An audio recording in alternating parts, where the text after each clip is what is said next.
குஷ்டரோகியை கண்டார், இயேசு கரங்கள் நீட்டி தொட்டார்.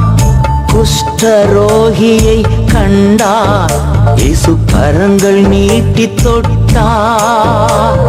சித்தமுண்டு சுத்தமாகு என்று சொல்லி சுகத்தை தந்தார். சித்தமுண்டு சுத்தமாகு என்று சொல்லி சுகத்தை தந்தார்.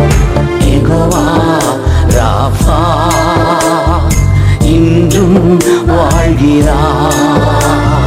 சுகம் தரும் தெய்வம் இயேசு சுகம் இன்று தருகிறார்.